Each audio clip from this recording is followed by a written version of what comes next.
ತಮ್ಮೆಲ್ಲರ ಪರವಾಗಿ ಹಾರ್ದಿಕ ಸುಸ್ವಾಗತವನ್ನು ನಾನು ಕೋರ್ತೇನೆ.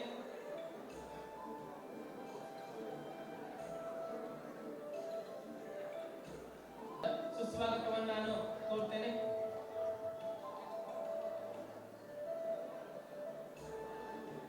ಶ್ರೀ ಬಿ ಡಿ ರಾಠೋಡ್ ನಾನು ಕೋರ್ತೇನೆ. ಮತ್ತೊಬ್ಬ ಹಿರಿಯ ನ್ಯಾಯವಾದಿಗಳು ಶ್ರೀ ಬಿ ಸಿ ತಳವಾರ್ ಅವರು, ಅವರಿಗೂ ಕೂಡ ಶ್ರೀ ಎಸ್ ಎಲ್ ಜೀರ್ಗಾಳ್ ನ್ಯಾಯವಾದಿಗಳಾದಂತಹ ಶ್ರೀ ರವೀಂದ್ರ ಎಲ್ ಇಂಗ್ಲೇಶ್ವರ್ ಅವರಿಗೂ ಕೂಡ ನಾನು ತಮ್ಮೆಲ್ಲರ ಪರವಾಗಿ ಈ ವೇದಿಕೆಯ ಪರವಾಗಿ ಹಾರ್ದಿಕ ಸುಸ್ವಾಗತವನ್ನ ಕೋರ್ತೇನೆ.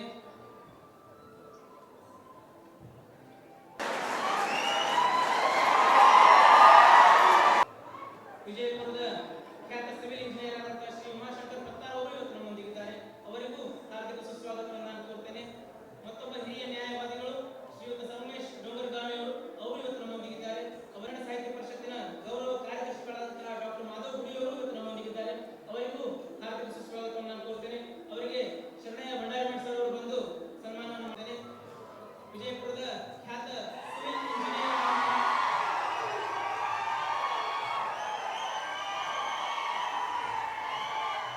ಜಸ್ಟಿಸ್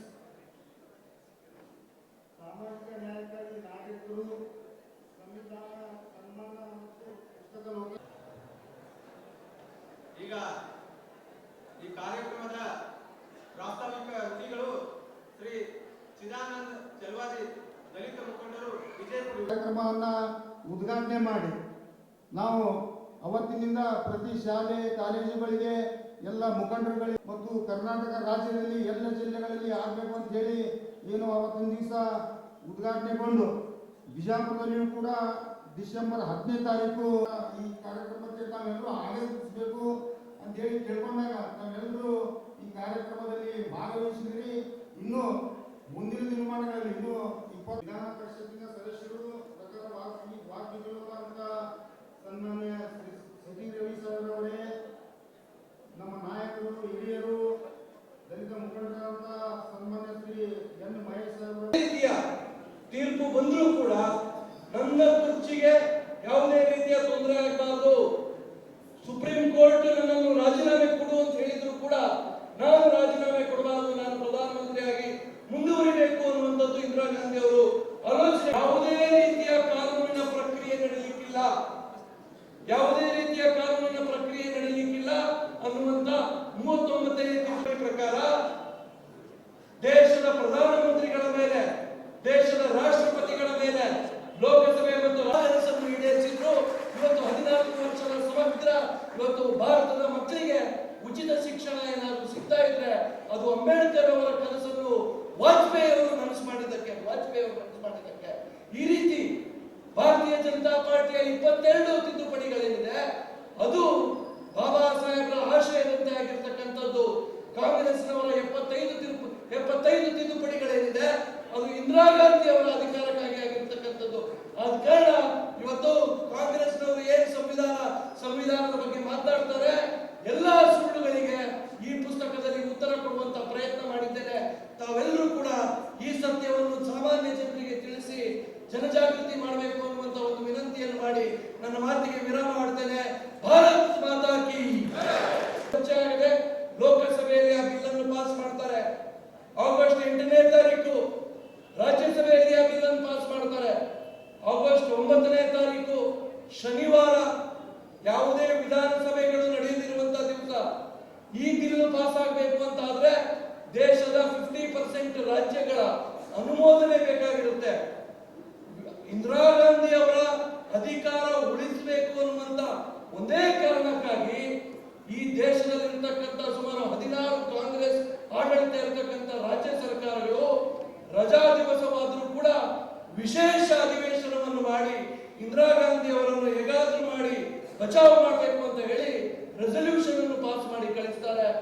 ಆಗಸ್ಟ್ 10ನೇ ತಾರೀಕು ಆದಿತ್ಯವಾರ ರಾಷ್ಟ್ರಪತಿಗಳ ಭವನ ರಜೆಯ ದಿವಸ.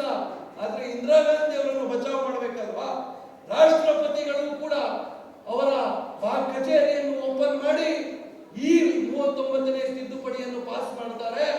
ಮರು ದಿವಸ ಸುಪ್ರೀಂ ಕೋರ್ಟಿನಲ್ಲಿ ಈ ವಾದ ಬಂದಾಗ ಇಂದಿರಾ ಗಾಂಧಿ ಅವರ ವಕೀಲರು ಏನ್ ಹೇಳ್ತಾರೆ ಗೊತ್ತಾ? ಮಾನ್ಯ ನ್ಯಾಯಾಧೀಶರೇ, ನಿನ್ನೆ ಒಂದು ಹೊಸ ಕಾನೂನು ಜಾರಿಯಾಗಿದೆ. ಈ ದೇಶದ ಪ್ರಧಾನಮಂತ್ರಿಗಳ ಮೇಲೆ ಯಾವುದೇ ನ್ಯಾಯಾಲಯ ಯಾವುದೇ ರೀತಿಯ ವಿಚಾರಣೆ ಮಾಡುವಂತದ್ದಿಲ್ಲ ಅಂತ ಇಂದಿರಾ ಗಾಂಧಿ ಹೇಳ್ತಾರೆ. ಈಗ ಹೇಳಿ, ಸಂವಿಧಾನ ಬದಲಾವಣೆ ಮಾಡಿದ್ಯಾರು? ಈ ದೇಶದ ಸಂವಿಧಾನವನ್ನು 42ನೇ ತಿದ್ದುಪಡಿಯ ಮುಖಾಂತರ, 38ನೇ ತಿದ್ದುಪಡಿಯ ಮುಖಾಂತರ, 39ನೇ ತಿದ್ದುಪಡಿಯ ಮುಖಾಂತರ ಸಂಪೂರ್ಣವಾಗಿ ಬದಲಾವಣೆ ಮಾಡಿದ್ರೆ ಅದು ಇಂದಿರಾ ಗಾಂಧಿಯಲ್ಲಿ, ಜವಾಹರ್ಲಾಲ್ ನೆಹರು. ಭಾರತೀಯ ಜನತಾ ಪಾರ್ಟಿಯ ಕಾಲಾವಧಿಗಳಲ್ಲಿ 22 ತಿದ್ದುಪಡಿಗಳನ್ನು ನಾವು ಮಾಡಿದ್ವಿ. ಆ 22 ತಿದ್ದುಪಡಿಗಳು ಕೂಡ ಡಾಕ್ಟರ್ ಬಾಬಾ ಸಾಹೇಬ್ ಅಂಬೇಡ್ಕರ್ ಅವರ ಯಾವ ಒಂದು ಕನಸಿತ್ತ ಆ ಕನಸನ್ನು ವಿಸ್ತರಣೆ ಮಾಡುವಂತಹ ತಿದ್ದುಪಡಿಗಳು ಭಾರತೀಯ ಜನತಾ ಪಾರ್ಟಿಯ ಕಾಲಾವಧಿಯಲ್ಲಿ ಆಗಿರುವಂತದ್ದು. ಬಾಬಾ ಸಾಹೇಬ್ ಅಂಬೇಡ್ಕರ್ ಅವರು ಅನುಚ್ಛೇದ 45ರಲ್ಲಿ ಬರೀತಾರೆ, ಅಂಗೀಕೃತ ಸಂವಿಧಾನದ ಅನುಚ್ಛೇದ 45 ಏನಂತ ಬರೀತಾರೆ ಅಂತ ಹೇಳಿದ್ರೆ, ಇವತ್ತು ಭಾರತ ಸಶಕ್ತರಾಗದೇ ಇರಬಹುದು, ಆದ್ರೆ ಇನ್ನು 10 ವರ್ಷಗಳಿಗೆ ಅಂದ್ರೆ 1960ನೇ ಇಸ್ವಿಯ ಒಳಗೆ ಭಾರತದಲ್ಲಿ ಹುಟ್ಟುವಂತಹ, ಭಾರತದಲ್ಲಿ 14 ವರ್ಷದವರೆಗಿನ ಎಲ್ಲಾ ವಿದ್ಯಾರ್ಥಿಗಳಿಗೆ ಉಚಿತ ಶಿಕ್ಷಣ ಕೊಡಬೇಕು.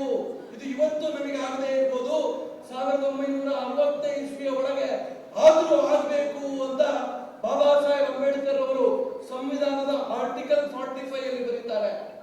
ಕಾಂಗ್ರೆಸ್ನವರು 50 ವರ್ಷ ಆಡಳಿತ ಮಾಡಿದ್ರು. ಈ ಅನುಚ್ಛೇದ ವೀರಪ್ಪನ ಒಂದ್ ವೇಳೆ ಪ್ರಧಾನಮಂತ್ರಿ ಆಗ್ಬೇಕು, ಹಿಂದಿನ ಗಂಧದ ಕೇಸನ್ನು ವಿಚಾರಣೆ ಮಾಡಂಗಿಲ್ಲ. ಅವನು ಇಬ್ರಾಹಿಂ ಕರೀಂ ತೆರಿಗೆ ಅಂತ ಇದ್ದಲ್ಲ, ಚಾಪಕ್ಕಾಗಿದ್ದವನು, ಅವನು ಕೋಟಾ ಚಾಪದ ಕಾಲದ, ಅವನೇನೋ ಅಪ್ಪಿತಪ್ಪಿ ಉಪರಾಷ್ಟ್ರಪತಿ ಆಗ್ಬಿಟ್ಟ. ಕೋಟಾ ಚಾಪ ಕಾಗದದ ವಿಚಾರಣೆನೂ ನೀವು ನಡೆಸಂಗಿಲ್ಲ. ಛೋಟಾ ರಾಜನ್ನು, ದಾವೂದ್ ಇಬ್ರಾಹಿಂ ಬಾಂಬ್ ಇಟ್ಟವರು, ಅವರೆಲ್ಲಾದ್ರೂ ಸ್ಪೀಕರು ರಾಷ್ಟ್ರಪತಿನೂ ಆಗಿಬಿಟ್ರೆ ಅವರು ಬಾಂಬಿನ ಕೇಸನ್ನು ವಿಚಾರಣೆ ಮಾಡಂಗಿಲ್ಲ, ನ್ಯಾಯಾಲಯ ವಿಚಾರಣೆ ಮಾಡಂಗಿಲ್ಲ. ಇನ್ನು 42ನೇ ತಿದ್ದುಪಡಿ, ಸಂವಿಧಾನಕ್ಕೆ ಮಾಡಲಾದ ಯಾವುದೇ ತಿದ್ದುಪಡಿಯನ್ನು ನ್ಯಾಯಾಲಯದಲ್ಲಿ ಪ್ರಶ್ನಿಸುವಂತಿಲ್ಲ. ನ್ಯಾಯಾಂಗದ ಅಧಿಕಾರವು ಮಟ್ಕು ಸಂವಿಧಾನಕ್ಕೆ ಯಾವುದೇ ತಿದ್ದುಪಡಿ ತಂದರೂ ಅದನ್ನು ನ್ಯಾಯಾಲಯದಲ್ಲಿ ಪ್ರಶ್ನಿಸುವಂತಿಲ್ಲ.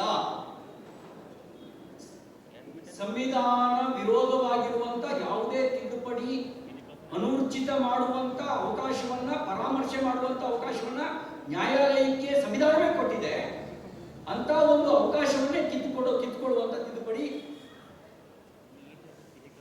42ನೇ ತಿದ್ದುಪಡಿ. ನೀವೀಗ ಹೇಳಿ, ತಮ್ಮ ಕುರ್ಚಿ ಉಳಿಸಿಕೊಳ್ಳಲು ಮಾಡಿದ ಇದು ತಿದ್ದುಪಡಿಗಳು ಬಾಬಾ ಸಾಹೇಬರ ಮೂಲ ಆಶಯವನ್ನು ಮಣ್ಣುಪಾಲು ಮಾಡಲಿಲ್ಲವೇ? ಇದರಲ್ಲಿ ಏನಾದರೂ ಸಂವಿಧಾನ ರಕ್ಷಣೆಗಾಗಿ ತಿದ್ದುಪಡಿ ಮಾಡಿದ್ರ, ತಮ್ಮ ಕುರ್ಚಿ ಉಳಿಸ್ಕೊಳ್ಳೋದು ತಿದ್ದುಪಡಿ ಮಾಡಿದ್ರ? ಇಲ್ಲಿ ತಿದ್ದುಪಡಿ ಮಾಡಿದ್ದು ಕುರ್ಚಿ ಉಳಿಸ್ಕೊಳ್ಳೋದಿಕ್ಕೆ, ನ್ಯಾಯಾಂಗದ ಮೇಲೆ ಹಿಡಿತ ಸಾಧಿಸೋದಕ್ಕೆ ಮಾಡಿದ್ದು ಸಂವಿಧಾನದ ತಿದ್ದುಪಡಿ. ಇದು ಸಂವಿಧಾನದ ಆಶಯಕ್ಕೆ ವಿರುದ್ಧ. ಪತ್ರಿಕಾ ರಂಗದ ಮೇಲೆ ಹಿಡಿತ ಸಾಧಿಸೋದಕ್ಕೆ ಮಾಡಿದ ತಿದ್ದುಪಡಿ ಪತ್ರಿಕಾ ಸ್ವಾತಂತ್ರ್ಯವನ್ನೇ ಕಸಿದುಕೊಳ್ತು. ಈಗ ಸಂವಿಧಾನ ಪುಸ್ತಕ ಹಿಡ್ಕೊಂಡು ಓಡಾಡ್ತಾರಲ್ಲ, ಅವ್ರ ಪಾರ್ಟಿಯ ಯಾವುದೇ ನಾಯಕ ಇಂಥ ಸಂವಿಧಾನ ವಿರೋಧಿ ನಡೆಯನ್ನ ಪ್ರಶ್ನಿಸುವ ದಮ್ಮೆ ಇರಲಿಲ್ಲ. ಬದಲಿಗೆ ಏನ್ ಮಾಡ್ತಿದ್ರು ಗೊತ್ತಾ? ಹೊಗಳು ಭಟ್ರಾಗಿದ್ರು. Indira is India, India is Indira. Indira ಇಲ್ಲ, ಇಂಡಿಯಾ ಇದೆ. ಇಂದಿರಾ ಇಲ್ಲ, ಇಂಡಿಯಾ ಇದೆ. ಅವ್ರು ಹೇಳ್ತಾ ಇದ್ದಿದ್ದೇನು ಅಂದ್ರೆ, ಇಷ್ಟೆಲ್ಲ ಸಂವಿಧಾನ ವಿರೋಧಿಯಾಗಿರುವಂತ ನಡೆಯನ್ನ, ನುಡಿಯನ್ನ ಪ್ರಶ್ನಿಸದೆ Indira is India, India is Indira ಅಂತ ಘೋಷಣೆ ಹಾಕೋದ್ರೊಳಗೆ ನಮ್ಮ ಖರ್ಗೆ ಸಾಹೇಬರು ಸೇರಿ ಆ ಜೈಕಾರ ಹಾಕೋದ್ರೊಳಗೆ ಮಗ್ನರಾಗಿದ್ರು. ಈಗ ಸಂವಿಧಾನದ ಬಗ್ಗೆ ಮಾತಾಡೋದಕ್ಕೆ ಈ ಮಹಾನುಭಾವರಿಗೆ, ಅವತ್ತು ಪ್ರಶ್ನಿಸದೇ ಇರುವಂತ ಮಹಾನುಭಾವರಿಗೆ ಯಾವ ನೈತಿಕತೆ ಇದೆ? ಯಾವ ನೈತಿಕತೆ ಇದೆ ಇವರಿಗೆ? ಇನ್ನ ಹಿಂದುಳಿದ ವರ್ಗದವರ ಮೀಸಲಾತಿಯನ್ನೇ ಪ್ರಶ್ನಿಸಿದಂತ ಕಾಂಗ್ರೆಸ್ಸಿಗೆ ಸುಮಾರು 30 ವರ್ಷಗಳಿಗೂ ಅಧಿಕ ಕಾಲ ಹಿಂದುಳಿದ ವರ್ಗದವರಿಗೆ ಮೀಸಲಾತಿಯನ್ನೇ ಕೊಡದೇ ಇರುವಂತ ಕಾಂಗ್ರೆಸ್ಸಿಗೆ ಹಿಂದುಳಿದ ವರ್ಗದವರ ಮೀಸಲಾತಿಯ ಬಗ್ಗೆ ಕೇಳುವ ಯಾವ ಅಧಿಕಾರ ಇದೆ? ಇನ್ನ 1976ರಲ್ಲಿ ಸುಪ್ರೀಂ ಕೋರ್ಟ್ ಒಂದು ತೀರ್ಪು ಕೊಡುತ್ತೆ. ಅದರಲ್ಲಿ ನ್ಯಾಯಮೂರ್ತಿ ಎನ್ ರೇ, MH ಬೇಗ್, YV ಚಂದ್ರಚೂಡ್, ಭಗವತಿ ಪ್ರಸಾದ್ ಇವರೆಲ್ಲರೂ ಇದ್ರು. ಯಾರು ಹೇಬಿಯಸ್ ಕಾರ್ಪಸ್ ಅನ್ನು ಹಾಕೋಂಗಿಲ್ಲ. ವಕೀಲರಿಗೆ ಗೊತ್ತಾಗುತ್ತೆ ಹೇಬಿಯಸ್ ಕಾರ್ಪಸ್ ಅಂದ್ರೆ ಏನು. ಯಾರು ಅಕ್ರಮದಲ್ಲಿ ಬಂದಂತರಿದ್ರು ಪ್ರಶ್ನೆ ಮಾಡಂಗಿಲ್ಲ. ಆಮೇಲೆ ವಿಧಾನಸಭೆ ಅಧಿವೇಶನ ಪ್ರಾರಂಭ ಆಗಬೇಕು ಅಂದ್ರೆ 10ರಷ್ಟು ಅಧಿವೇಶನ ಇರಬೇಕು, ಹಾಜರಾತಿ ಇರಬೇಕು ಅಂತಿದೆ. ಲೋಕಸಭೆ ಪ್ರಾರಂಭ ಆಗಬೇಕು ಅಂದ್ರೆ 10ರಷ್ಟು ಹಾಜರಾತಿ ಇರಬೇಕು ಅಂತಿದೆ. ಈ ನಿಯಮವನ್ನು ಇಂದಿರಾ ಸರ್ಕಾರ ತೆಗೆದುಹಾಕಿತ್ತು. ಮೀಸಾ ಕಾಯ್ದೆ ಅಡಿಯಲ್ಲಿ 1,10,000ಕ್ಕೂ ಹೆಚ್ಚು ಜನ ಸಂವಿಧಾನ ಪರವಾಗಿ ಹೋರಾಟ ಮಾಡಿದವರನ್ನ ಬಂಧಿಸಿ ಜೈಲಿಗೆ ತಳ್ಳಿದ ಸರ್ಕಾರ. ಮಾಧ್ಯಮ ಸ್ನೇಹಿತರೆ, ಇದರೊಳಗಡೆ 2,000ಕ್ಕೂ ಹೆಚ್ಚು ಜನ ಪತ್ರಕರ್ತರು ಇದ್ರು. ಬರೀ ರಾಜಕೀಯ ನಾಯಕರೆಲ್ಲ ಇದ್ದಿತ್ತು, ಬರೀ ಸಾಮಾಜಿಕ ಹೋರಾಟಗಾರರೆಲ್ಲ ಇದ್ದಿತ್ತು, ಬರೀ ಕಾನೂನು ತಜ್ಞರೆಲ್ಲ ಇದ್ದಿತ್ತು. 2,000ಕ್ಕೂ ಹೆಚ್ಚು ಜನ ಪತ್ರಕರ್ತರು ಕೂಡ ಜೈಲಿಗೆ ಹೋಗಿದ್ರಿ. ನೀವು ಮಾಡಿದ ಅಪರಾಧ ಏನು ಅಂದ್ರೆ ಸರ್ವಾಧಿಕಾರವನ್ನು ಪ್ರಶ್ನಿಸಿದ್ದು. ನೀವು ಮಾಡಿದ ಅಪರಾಧ ಏನು ಅಂದ್ರೆ ಸಂವಿಧಾನ ಉಳಿಸೋದಕ್ಕಾಗಿ ಹೋರಾಟ ಮಾಡಿದ್ದು. 77ರ ಸಾರ್ವತ್ರಿಕ ಚುನಾವಣೆಯಲ್ಲಿ ಸರ್ವಾಧಿಕಾರಿಯಾಗಿದ್ದಂತ ಕಾಂಗ್ರೆಸ್ ನೆಲ ಕಚ್ಚಿತು.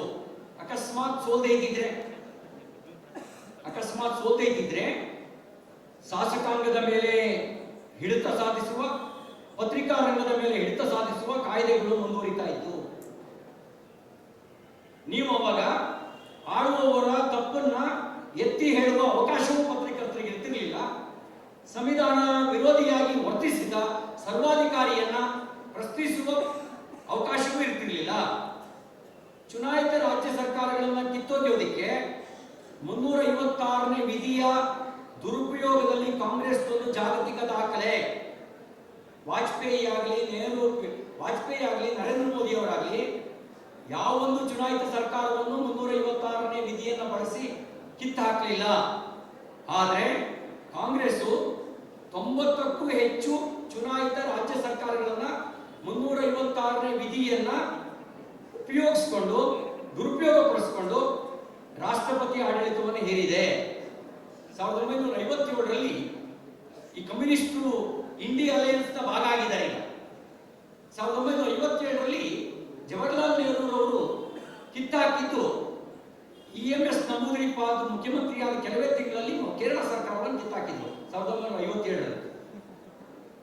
ಯಾಕೆ ಅಂದ್ರೆ ಇವರು ಮಂತ್ರಿ ಹೋದಾಗ ರೆಸ್ಪೆಕ್ಟ್ ಕೊಡ್ಲಿಲ್ವಂತೆ.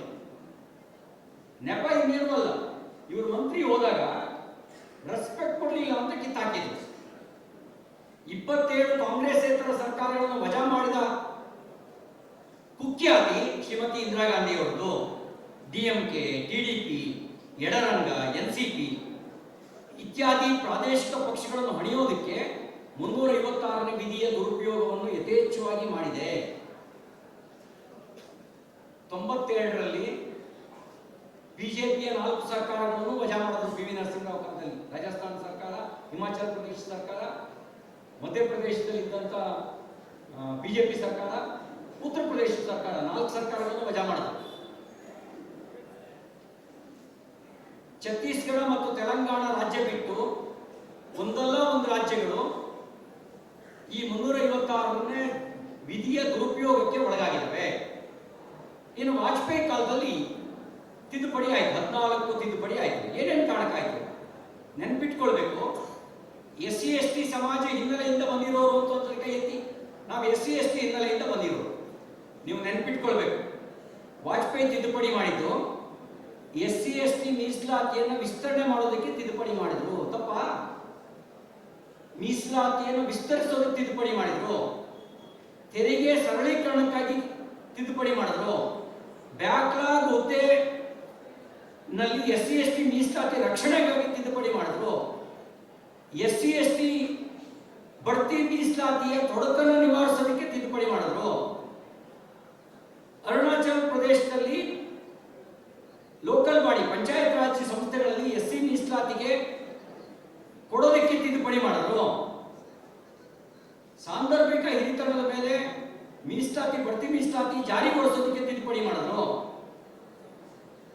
71 ಜನಗಣತಿ ದತ್ತಾಂಶಗಳ ಬಳಕೆ ಮಾಡಿಕೊಳ್ಳಕ್ಕೆ ತಿದ್ದುಪಡಿ ಮಾಡಿದ್ರು.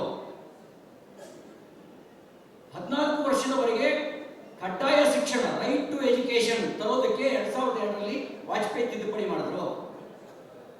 ಲೋಕಸಭಾ ಕ್ಷೇತ್ರಗಳ ಪುನರ್ವಿಂಗಡಣೆ ಮಾಡೋದಕ್ಕೆ ತಿದ್ದುಪಡಿ ಮಾಡಿದ್ರು. ಲೆವಿ ಮತ್ತು ಸೇವಾ ತೆರಿಗೆ ಸರಳೀಕರಣ ಮಾಡೋದಕ್ಕೆ ತಿದ್ದುಪಡಿ ಮಾಡಿದ್ರು 2004ರಲ್ಲಿ.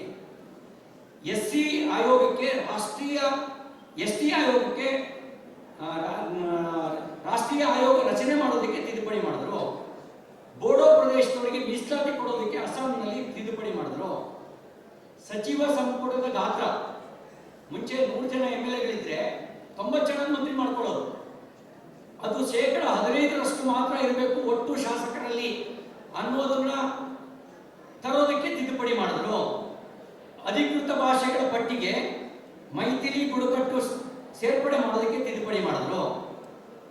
ಇದರಲ್ಲಿ ಒಂದಾದ್ರೂ ಸ್ವಾರ್ಥ ಇದೆಯಾ? SC/ST ಮೀಸಲಾತಿ ವಿಸ್ತರಣೆಗೆ ತಿದ್ದುಪಡಿ ಮಾಡಿತ್ತಪ್ಪ, ಬಡ್ತಿ ಮೀಸಲಾತಿ ಅವಕಾಶ ಮಾಡೋದು ತಿದ್ದುಪಡಿ ಮಾಡಿತ್ತಪ್ಪ. ಒಂದೇ ಒಂದು ಸ್ವಾರ್ಥ ಸಂವಿಧಾನ ವಿರೋಧಿಯಾಗಿರುವಂತಹ ತಿದ್ದುಪಡಿ ವಾಜಪೇಯಿ ಕಾಲದಲ್ಲಿ ನಡೆದಿಲ್ಲ. ಸಂವಿಧಾನ ವಿರೋಧಿ ತಿದ್ದುಪಡಿ ನಡೆದಿರೋದು ಕಾಂಗ್ರೆಸ್ ಕಾಲದಲ್ಲಿ ತಿದ್ದುಪಡಿ ನಡೆದಿರೋದು. ಸ್ವಾರ್ಥಕ್ಕಾಗಿ ತಿದ್ದುಪಡಿ ನಡೆದಿರೋದು ಕಾಂಗ್ರೆಸ್ ಕಾಲದಲ್ಲಿ. ಇನ್ನ ಮೋದಿಯವರು 8 ತಿದ್ದುಪಡಿ ಮಾಡಿದ್ದಾರೆ. 99ನೇ ತಿದ್ದುಪಡಿಯಿಂದ 106ರವರೆಗೆ. ಒಂದು ರಾಷ್ಟ್ರೀಯ ನ್ಯಾಯಾಂಗ ನೇಮಕಾತಿ ಆಯೋಗದ ರಚನೆಗಾಗಿ 2015ರಲ್ಲಿ ತಿದ್ದುಪಡಿ ಮಾಡಿದರು. ರಾಷ್ಟ್ರೀಯ ನ್ಯಾಯಾಂಗ ನೇಮಕಾತಿ ಆಯೋಗದ ರಚನೆಗಾಗಿ ತಿದ್ದುಪಡಿ. ಬಾಂಗ್ಲಾದೇಶದ ಗಡಿ ಪ್ರದೇಶದ ಪುನರ್ ಹಂಚಿಕೆಗಾಗಿ ತಿದ್ದುಪಡಿ ಮಾಡಿದ್ರು ಜುಲೈ 31, 2015. GST ತೆರಿಗೆ ಅಳವಡಿಸೋದಕ್ಕೆ 2017ರಲ್ಲಿ ಒಂದು ತಿದ್ದುಪಡಿ ಮಾಡಿದ್ರು. 2018ರಲ್ಲಿ ಹಿಂದುಳಿದ ವರ್ಗಗಳ ಆಯೋಗಕ್ಕೆ ರಾಷ್ಟ್ರೀಯ ಸಂವಿಧಾನಿಕ ಮಾನ್ಯತೆ ಕೊಡೋದಕ್ಕೆ ತಿದ್ದುಪಡಿ ಮಾಡಿದ್ರು. 10% ಆರ್ಥಿಕವಾಗಿ ಹಿಂದುಳಿದ ಮೀಸಲಾತಿಯ ಲಾಭವನ್ನು ಪಡೆದೇ ಇರತಕ್ಕಂಥ ಎಲ್ಲಾ ಜಾತಿಯವರಿಗೆ, ಬ್ರಾಹ್ಮಣರಿಗಲ್ಲ, ಎಲ್ಲಾ ಜಾತಿಯವರಿಗೆ ಮೀಸಲಾತಿ ಕಲ್ಪಿಸೋದಕ್ಕೆ ತಿದ್ದುಪಡಿಯನ್ನು ತಂದರು 2019ರಲ್ಲಿ.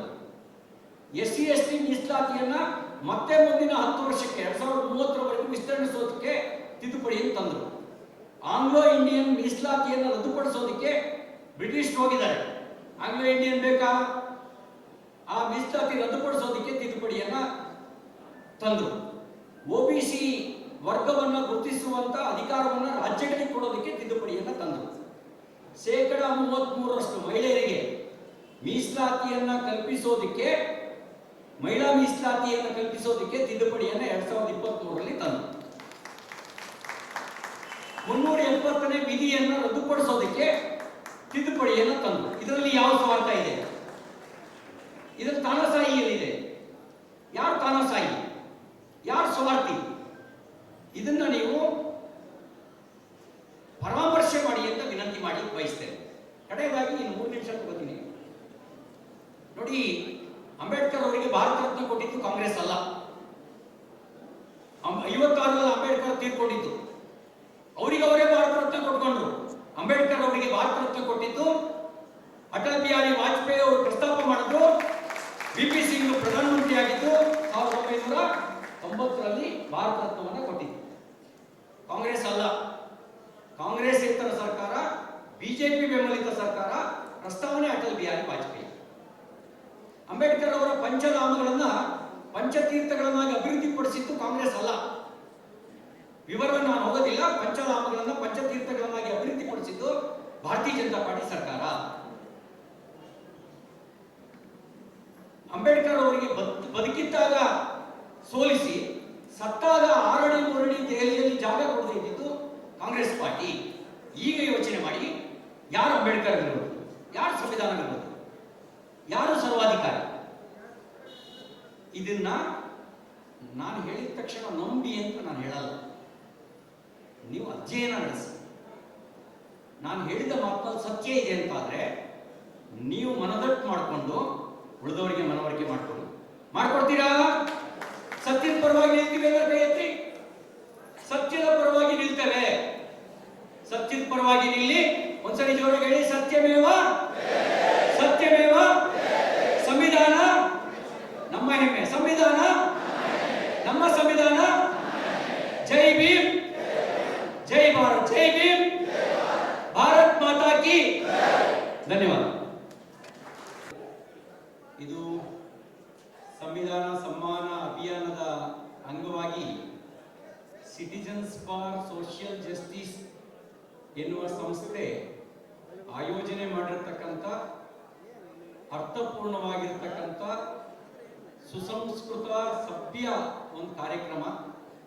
ಈ ಸಭ್ಯತೆಯ ಎಲ್ಲೆಗೆ ಧಕ್ಕೆಯಾಗದಂತೆ ನಾವೆಲ್ಲರೂ ವಿಚಾರವನ್ನ ಮನನ ಮಾಡಿಕೊಂಡು ಸತ್ಯಾಸತ್ಯತೆಯನ್ನ ಅರಿತುಕೊಳ್ಳುವ ಪ್ರಾಮಾಣಿಕ ಪ್ರಯತ್ನ ಮಾಡೋಣ.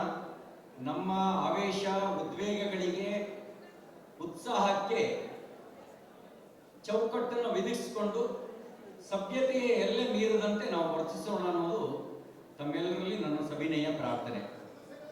ಸಂವಿಧಾನ ಸಮ್ಮಾನ ಈ ಕಾರ್ಯಕ್ರಮದಲ್ಲಿ ದಿವ್ಯ ಸಾನ್ನಿಧ್ಯವನ್ನು ವಹಿಸಿರ್ತಕ್ಕಂಥ ಪರಮ ಪೂಜ್ಯ ಡಾಕ್ಟರ್ ಬಸವಮೂರ್ತಿ ಮಾದಾರ ಚೆನ್ನಯ್ಯ ಸ್ವಾಮೀಜಿಯವರ ಪಾದಾರವಿಂದಗಳಿಗೆ ಶಿರಸಾಷ್ಟಾಂಗ ನಮಿಸಿ, ಮಾಜಿ ಶಿಕ್ಷಣ ಸಚಿವರು, ನನ್ನ ಸನ್ಮಿತ್ರರು ಆದಂಥ ಎನ್ ಮಹೇಶ್ ಅವರೇ, ಸಂವಿಧಾನ ಬದಲಾಯಿಸಿದ್ದು ಯಾರು ಎನ್ನುವ ಪುಸ್ತಕದ ಲೇಖಕರಾದ ವಿಕಾಸ್ ಕುಮಾರ್ ಅವರೇ, ಇವತ್ತಿನ ಕಾರ್ಯಕ್ರಮದಲ್ಲಿ ಗೌರವ ಉಪಸ್ಥಿತಿಯನ್ನು ಹೊಂದಿರತಕ್ಕಂಥ ಡಿ.ಜಿ. ಬಿರಾದಾರ್ ಅವರೇ, ರವೀಂದ್ರ ಇಂಗ್ಲೇಕರ್ ಅವರೇ, ಎಸ್.ಎಲ್. ಜೀರ್ಗಾಳ್ ಅವರೇ, ಬಿ.ಸಿ. ತಳವಾರ್ ಅವರೇ, ಬಿ.ಡಿ. ರಾಠೋಡ್ ಅವರೇ, ಡಾಕ್ಟರ್ ಎಸ್.ಎಸ್. ಪಾಟೀಲ್ ಅವರೇ, ಶ್ರೀ ಕೆ.ಬಿ. ನಾಗೂರ್ ಅವರೇ, ಶ್ರೀ ರವಿ ಎಸ್. ಕಲೂರ್ ಅವರೇ, ಶಿವಕುಮಾರ್ ಬಿ. ಕಣ್ಣಿ ಅವರೇ, ಉಮಾಶಂಕರ್ ಪತ್ತಾರ್ ಅವರೇ, ಸಂಗಮೇಶ್ ಡೊಂಗರ್ಗಾವಿ ಅವರೇ, ಡಾಕ್ಟರ್ ಮಾಧವ್ ಗುಳಿ ಅವರೇ, ಡಾಕ್ಟರ್ ಸುಮಾ ಬೋಲ್ರೆಡ್ಡಿ ಅವರೇ, ಶ್ರೀಮತಿ ವೀಣಾ ಜಾಮನ್ಗೌಡರ್ ಅವರೇ, ಇಷ್ಟು ದೊಡ್ಡ ಸಂಖ್ಯೆಯಲ್ಲಿ ಇಲ್ಲಿ ಆಗಮಿಸಿರ್ತಕ್ಕಂಥ ಎಲ್ಲ ಸಂವಿಧಾನದ ಅಭಿಮಾನಿ ಬಂಧುಗಳೇ, ಮಾಧ್ಯಮ ಮಿತ್ರರೇ, ಒಂದು ವಿಶೇಷ ಸಂಗತಿ ಏನು ಅಂದ್ರೆ 100ಕ್ಕೆ 100ರಷ್ಟು ಈ ಆಹ್ವಾನ ಪತ್ರಿಕೆಯಲ್ಲಿ ಇರ್ತಕ್ಕಂಥವ್ರು ಎಲ್ಲರೂ ಉಪಸ್ಥಿತರಿದ್ದಾರೆ ಅನ್ನೋದನ್ನ ತಮ್ಮ ಗಮನಕ್ಕೆ ತರಲಿಕ್ಕೆ ಬಯಸ್ತೇನೆ. 100%. ಈ ಕಾರ್ಯಕ್ರಮದ ಉದ್ದೇಶ ಏನು, ಯಾಕೆ ಈ ಕಾರ್ಯಕ್ರಮ ಮಾಡಬೇಕಾಯಿತು? ಒಂದು ಗಾದೆ ಮಾತಿದೆ, ಸತ್ಯ ಹೊಸಲು ದಾಟೋದಕ್ಕೆ ಮುಂಚೆ ಸುಳ್ಳು ಊರೆಲ್ಲ ಸುತ್ತಾಡಿ ಬರುತ್ತಂತೆ, ಅಂತಿಮವಾಗಿ ಗೆಲ್ಲೋದು ಸತ್ಯವೇ. ಅದಕ್ಕಾಗಿ ನಮ್ಮ ದಾರ್ಶನಿಕರು ಹೇಳಿದ ಮಾತು ಸತ್ಯಮೇವ ಸತ್ಯಮೇವ, ಸತ್ಯಕ್ಕೆ ಜಯ ಸಿಗಬೇಕು. ಸಂವಿಧಾನ ಬದಲಾಯಿಸಿದ್ದ ಯಾರು, ಸಂವಿಧಾನವನ್ನು ಬಲಗೊಳಿಸಿದ್ದು ಯಾರು ಅನ್ನುವಂಥ ಸತ್ಯ ಅರಿವಿಗೆ ಬರಬೇಕು. ಯಾರು ಅಂಬೇಡ್ಕರ್ ಅವರ ನಿಜ ಪ್ರೇಮಿಗಳು, ಯಾರು ಅಂಬೇಡ್ಕರ್ ಅವರ ವಿರೋಧಿಗಳು, ಈ ಸತ್ಯವೂ ಗೊತ್ತಾಗಬೇಕು. ಅಂಬೇಡ್ಕರ್ ಅವರಿಗೆ ಬದುಕಿದ್ದಾಗ ಮತ್ತು ಸತ್ತ ನಂತರವೂ ಅಪಮಾನ ಮಾಡಿದ್ಯಾರು, ಅಂಬೇಡ್ಕರ್ ಅವರಿಗೆ ಗೌರವ ಮತ್ತು ಜಾಗತಿಕ ಮನ್ನಣೆ ಯಾವುದು ನೈಜವಾಗಿ ಸಿಗಬೇಕಾಗಿತ್ತು ಅದನ್ನ ಸಿಗುವಂತೆ ಮಾಡಿದ್ಯಾರು ಅನ್ನುವ ಸತ್ಯ ಗೊತ್ತಾಗಬೇಕು. ಯಾರು ಮೀಸಲಾತಿಯ ವಿರೋಧಿಗಳು, ಯಾರು ಸಾಮಾಜಿಕ ನ್ಯಾಯಕ್ಕೆ ಬದ್ಧರಾಗಿದ್ದಾರೆ ಅನ್ನುವಂಥ ಸತ್ಯ ಗೊತ್ತಾಗಬೇಕು. ಯಾರು ಪ್ರಜಾಪ್ರಭುತ್ವದ ವಿರೋಧಿಗಳು, ಯಾರು ಸರ್ವಾಧಿಕಾರಿಯಾಗಿ ತನ್ನ ಅಧಿಕಾರದ ಅವಧಿಯಲ್ಲಿ ವರ್ತನೆ ಮಾಡಿದ್ರು, ಯಾರು ನೈಜ ಪ್ರಜಾಪ್ರಭುತ್ವದ ಆಶಯಕ್ಕೆ ತಕ್ಕಂತೆ ಅಧಿಕಾರ ನಡೆಸಿದ್ರು ಅನ್ನುವಂಥ ಸತ್ಯದ ಅನಾವರಣ ಮಾಡೋದಕ್ಕೆ ಸಿಟಿಜನ್ಸ್ ಫಾರ್ ಜಸ್ಟಿಸ್ ಈ ಕಾರ್ಯಕ್ರಮದ ಆಯೋಜನೆಯನ್ನು ಮಾಡಿದೆ. ನಾನು ವಿನಂತಿ ಮಾಡೋದೇನು ಅಂದ್ರೆ, ನಾವು ಹೇಳಿದ ಮಾತುಗಳನ್ನ ಕೇಳಿದ ತಕ್ಷಣ ನಂಬಿ ಅಂತ ನಾನು ಹೇಳಲಿಕ್ಕೆ ಬಂದಿಲ್ಲ. ಇದು ಸತ್ಯವೇ ಅಂತ ತಿಳಿದುಕೊಳ್ಳುವ ಪ್ರಯತ್ನ ಮಾಡಿ. ಸಂವಿಧಾನ ಬದಲಾಯಿಸಿದ್ದು ಯಾರು ಅನ್ನುವಂಥ ಪುಸ್ತಕವನ್ನ ಓದಿ ಇದರಲ್ಲಿರುವ ಅಂಶಗಳು ಎಷ್ಟು ಸತ್ಯ ಅಂತ ಹೊರಗೆ ಹಚ್ಚಿದ ನಂತರ ನೀವು ನಿಮ್ಮ ವಿವೇಚನೆಯ ಮೂಲಕ ಒಂದು ನಿಷ್ಕರ್ಷೆಗೆ ಬನ್ನಿ. ಯಾರು ನೈಜ ಸಂವಿಧಾನ ಪ್ರೇಮಿಗಳು, ಯಾರು ನೈಜ ಪ್ರಜಾಪ್ರಭುತ್ವವಾದಿಗಳು, ಯಾರು ನಿಜವಾಗ್ಲೂ ಸಾಮಾಜಿಕ ನ್ಯಾಯಕ್ಕೆ ಬದ್ಧರಾಗಿದ್ದಾರೆ, ಯಾರು ನಿಜವಾಗ್ಲೂ ಕೂಡ ಅಂಬೇಡ್ಕರ್ ಅವರ ಆಶಯಕ್ಕೆ ತಕ್ಕಂತೆ ಆಡಳಿತ ನಡೆಸ್ತಾ ಇದ್ದಾರೆ, ಅಂಬೇಡ್ಕರ್ ಅವರ ಆಶಯ ಏನು ಅಂತ ತಿಳ್ಕೊಂಡು ಸಂವಿಧಾನವನ್ನು ಬಲಗೊಳಿಸೋದಕ್ಕೆ ಜೊತೆಗೆ ನಿಲ್ಲಿ ಎನ್ನುವಂತ ಒಂದು ಸವಿನಯ ಪ್ರಾರ್ಥನೆಯನ್ನು ಈ ಸಂದರ್ಭದಲ್ಲಿ ಮಾಡಲಿಕ್ಕೆ ಬಯಸ್ತೇನೆ. ಕೆಲವು ಸಂಗತಿಗಳನ್ನ ಎನ್ ಮಹೇಶ್ ಅವರೇ ಮಾತಾಡಬೇಕು, ಹಾಗಾಗಿ ನಾನು ಮಧ್ಯೆ ಮಧ್ಯೆ ಬಿಟ್ಟು ಮಾತಾಡ್ತೀನಿ. ಮಹೇಶ್ ಅಣ್ಣ, ನನ್ನ ವಿನಂತಿ ಏನು ಅಂದ್ರೆ, ನಾನು ಯಾವುದನ್ನು ಬಿಟ್ಟಿರ್ತೇನೋ ಅದನ್ನು ಪರಿಪೂರ್ಣಗೊಳಿಸುವ ಜವಾಬ್ದಾರಿ ನಿಮ್ದು ಅನ್ನೋದು ನನ್ನ ವಿನಂತಿ ಇದೆ. ಸಮಯದ ಪರಿಮಿತಿ ಒಳಗೆ ಎಲ್ಲ ಸಂಗತಿಗಳನ್ನು ಹೇಳಬೇಕು ಅಂತಂದ್ರೂ ಸಮಯದ ಪರಿಮಿತಿಯ ಒಳಗೆ ಕೆಲವು ಸಂಗತಿಗಳನ್ನು ಹೇಳಲಿಕ್ಕೆ ಸಾಧ್ಯ ಆಗಲ್ಲ. ನೋಡಿ, ಅಂಬೇಡ್ಕರ್ ಅವರು ಸಂವಿಧಾನ ಸಮಿತಿ ರಚನಾ ಸಭೆಗೆ 1946 ಜುಲೈ 6ನೇ ತಾರೀಕು ಚುನಾವಣೆ ನಡೀತಲ್ಲ, ಮುಂಬೈನಿಂದ ಅಂಬೇಡ್ಕರ್ ಅವರನ್ನ ಗೆಲ್ಲಕ್ ಬಿಡಲ್ಲ, ಸೋಲಿಸ್ತಾರೆ. ಆಮೇಲೆ ಅಂಬೇಡ್ಕರ್ ಅವರು ಪಶ್ಚಿಮ ಬಂಗಾಳದ ಜೈಸೂರ್ ಕುಲ್ನಾ ಕ್ಷೇತ್ರದಿಂದ ಹೋಗಿ ಜೋಗೇಂದ್ರನಾಥ್ ಮಂಡಲ್ ಅವರ ಆಮಂತ್ರಣದ ಮೇರೆಗೆ ಪಶ್ಚಿಮ ಬಂಗಾಳಕ್ಕೆ ಹೋಗಿ, ಅವತ್ತು ಪಶ್ಚಿಮ ಬಂಗಾಳ ಅಂತ ಇರಲಿಲ್ಲ, ಬಂಗಾಳಕ್ಕೆ ಹೋಗಿ ಜೈಸೂರ್ ಕುಲ್ನಾ ಕ್ಷೇತ್ರದಿಂದ ಸಂವಿಧಾನ ರಚನಾ ಸಭೆಗೆ ಪ್ರತಿನಿಧಿಯಾಗಿ ಗೆದ್ದು ಬರ್ತಾರೆ. ಹಾಗೆ ಮುಂಬೈನಲ್ಲಿ ಸೋಲಿಸಿದ್ಯಾರು? ಜನಸಂಘ ಹುಟ್ಟಿರಲಿಲ್ಲ, ಬಿಜೆಪಿ ಅಸ್ತಿತ್ವದಲ್ಲಿರಲಿಲ್ಲ. ಸೋಲಿಸಿದವರು ಯಾರು? ವಿಚಾರ ಮಾಡಿ ಅಂತ ವಿನಂತಿ ಮಾಡಲಿಕ್ಕೆ ಬಯಸ್ತೇನೆ. ಯಾವುದು ಜೈಸೂರ್ ಮತ್ತು ಕುಲ್ನಾ ಕ್ಷೇತ್ರ ಹಿಂದೂಗಳೇ ಬಹುಸಂಖ್ಯಾತರಾಗಿದ್ದರೂ ಕೂಡ ಅದನ್ನು ಪೂರ್ವ ಪಾಕಿಸ್ತಾನಕ್ಕೆ ಸೇರಿಸ್ತಾರೆ, ಅಂದ್ರೆ ಈಗಿನ ಬಾಂಗ್ಲಾದೇಶಕ್ಕೆ ಸೇರಿಸ್ತಾರೆ. ಆ ಮೂಲಕ ಹಿಂದೂಗಳೇ ಬಹುಸಂಖ್ಯಾತರಾಗಿದ್ರೂ ಕೂಡ ಬಾಂಗ್ಲಾದೇಶಕ್ಕೆ ಅದನ್ನು ಬಿಟ್ಕೊಟ್ಟ ಪರಿಣಾಮ ಬಾಬಾ ಸಾಹೇಬರ ಆಯ್ಕೆ ಅನೂರ್ಜಿತ ಆಗುತ್ತೆ. ಆಮೇಲೆ ಪೂನಾದಿಂದ ಮತ್ತೆ ಬಾಬಾ ಸಾಹೇಬರು ಗೆದ್ದು ಬರ್ತಾರೆ. ಸಂವಿಧಾನ ರಚನೆ ಆಯಿತು. 1949 ನವೆಂಬರ್ 26ನೇ ತಾರೀಕು ಸಂವಿಧಾನವನ್ನು ನಾವು ಸಮರ್ಪಣೆ ಮಾಡ್ಕೊಂಡ್ವಿ. ಈಗ ನಾವು ಸಂವಿಧಾನದ ಪೀಠಿಕೆಯ ಓದಬೇಕಾದ್ರೆ ಅದನ್ನು ಉಲ್ಲೇಖ ಮಾಡ್ತೀವಿ. 2015 ನವೆಂಬರ್ 26ರವರೆಗೆ, ನವೆಂಬರ್ 26ರನ್ನ ನಾವು ಆಚರಿಸ್ತಾ ಇದ್ದಿದ್ದು ಏನಂತ ಆಚರಿಸ್ತಾ ಇದ್ವಿ? ಮಾಧ್ಯಮ ಸ್ನೇಹಿತರು ಗಮನಿಸಬೇಕು, ಲಾ ಡೇ ಅಂತ ಕರಿತಾ ಇದ್ವಿ. ಪ್ರಧಾನಮಂತ್ರಿ ನರೇಂದ್ರ ಮೋದಿ ಅವರು 2014ಕ್ಕೆ ಪ್ರಧಾನಮಂತ್ರಿಯಾಗಿ ಬಂದರು. 2015 ನವೆಂಬರ್ 26ರಿಂದ ನವೆಂಬರ್ 26ರನ್ನ ಕರೆದಿದ್ದು ಸಂವಿಧಾನ ಗೌರವ ದಿವಸ್ ಅಂತ ಹೇಳಿ ಆಚರಿಸೋದಕ್ಕೆ ಪ್ರಾರಂಭಿಸಿದರು. ಅಂದ್ರೆ ನರೇಂದ್ರ ಮೋದಿಯವರು ಪ್ರಧಾನಮಂತ್ರಿ ಆಗಿ ಬರುವವರೆಗೂ ಸಂವಿಧಾನವನ್ನು ಸ್ವೀಕರಿಸಿದ ದಿನ ನಮ್ಮ ದೇಶದಲ್ಲಿ ಆಚರಣೆಗೆ ಒಳಪಟ್ಟಿದ್ದು ಲಾ ಡೇ ಎಂಬ ಹೆಸರಿನಲ್ಲಿ. ರಾಷ್ಟ್ರೀಯ ಕಾನೂನು ದಿನ, ಲಾ ಡೇ. ಯಾವಾಗ ಸಂವಿಧಾನ ಗೌರವ ದಿವಸ ಅಂತ ಆಚರಿಸಕ್ಕೆ ಪ್ರಾರಂಭಿಸ್ತೀವಿ? 2015 ನವೆಂಬರ್ 26. ಇನ್ನ ಅಂಬೇಡ್ಕರ್ ವಿರೋಧಿ ಯಾರು? ಅಂಬೇಡ್ಕರ್ ವಿರೋಧಿ ಯಾರು? ಅಂಬೇಡ್ಕರ್ ಅವರು ಬದುಕಿದ್ದಾಗ 1952ರಲ್ಲಿ ನಡೆದ ಚುನಾವಣೆಯಲ್ಲಿ ಸೋಲಿಸಿದ್ಯಾರು? 54ರಲ್ಲಿ ಮತ್ತೆ ನಡೆದ ಉಪಚುನಾವಣೆಯಲ್ಲಿ ಸೋಲಿಸಿದಂತ ಮಹಾನ್ ಭಾವರು ಯಾರು? ಪಾರ್ಟಿ ಯಾವುದು? ನೀವು ಗೂಗಲ್ ಸರ್ಚಿಗೆ ಹೋಗಿ ಸರ್ಚ್ ಮಾಡಿದ್ರೆ 1952ನಲ್ಲಿ ಅಂಬೇಡ್ಕರ್ ಅವರನ್ನು ಸೋಲಿಸಿದ್ಯಾರು ಅಂತ ಸರ್ಚ್ ಮಾಡಿದ್ರೆ, ಹೂ ಡಿಫೀಟೆಡ್ ಅಂಬೇಡ್ಕರ್ ವಿಚ್ ಪಾರ್ಟಿ ಅಂತ ನೀವು ಸರ್ಚ್ ಮಾಡೋದು ಸಾಕು, ನಿಮಗೆ ಸತ್ಯ ಗೊತ್ತಾಗುತ್ತೆ. ಸೋಲಿಸಿದ್ದು ಕಾಂಗ್ರೆಸ್ ಪಾರ್ಟಿ.